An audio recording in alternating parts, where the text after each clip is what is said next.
نور مقدم کیس قتل کے ملزم ظاہر جعفر نے اپنے جرم کا اعتراف کر لیا۔ دھارتی نیوز کی رپورٹ کے مطابق تفتیش کی معلومات رکھنے والے پولیس افسر نے نام ظاہر نہ کرنے کی شرط پر دھارتی نیوز کو بتایا کہ ملزم نے دوران تفتیش اعتراف جرم کیا۔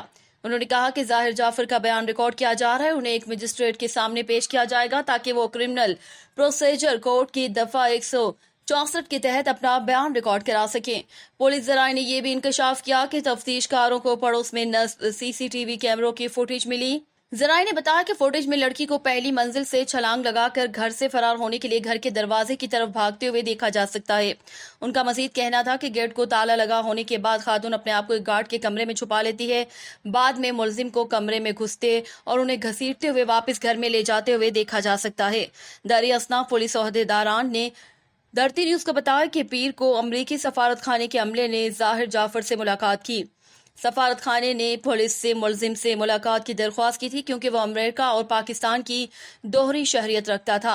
افسران نے بتایا کہ پولیس کے اعلی افسران نے اس معاملے پر تبادلہ خیال کیا اور ملاقات کے لیے سفارت خانے کے عملے کو اجازت دی جو ایک سینئر پولیس آفیسر کے دفتر میں ہوئی۔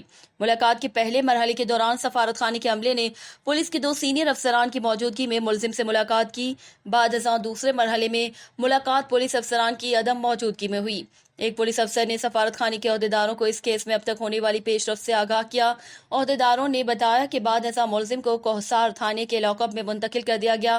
امریکی سفارت خانے کے ترجمان ہیتھر ایٹن نے ملاقات کی تفصیلات کے لیے رابطے پر کہا کہ رازداری کے خدشات کی وجہ سے اس کیس پر تبصرہ نہیں کر سکتی۔ جب ان سے سوال کیا گیا کہ کیا سفارت خانہ اس معاملے کی پیروی کر رہا ہے یا کسی اتھارٹی سے رابطے میں ہے تو وہ یہ معلومات دینے سے بھی انکار کیا۔ Inspector general police Qazi Jamil ur Rehman, deputy inspector general police operation Afzal Ahmed Kausar اور senior superintendent police investigation Ata ur Rehman سے بھی اسی طرح کے سوالات پوچھے گئے، تاہم انہوں نے اس معاملے کے ہونے سے نہ انکار کیا اور نہ ہی اس کی تصدیق کی۔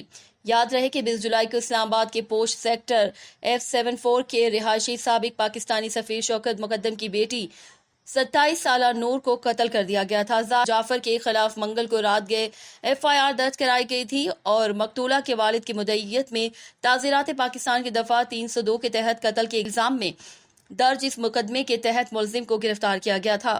گزشتہ روز اسلام آباد کی مقامی عدالت نے سابق پاکستانی سفیر کی بیٹی نور مقدم کے قتل مشتبہ ملزم ظاہر جعفر کے جسمانی ریمانڈ میں 2 دن کی توسیع کر دی۔ کیس کے پراسیکیوٹر ساجد چیمہ نے عدالت کو بتایا کہ ملزم سے قتل میں استعمال کیا گیا اسلحہ برآمد ہوا جس میں ایک چاقو، ایک پستول اور ایک آہنی ہتھیار شامل ہے۔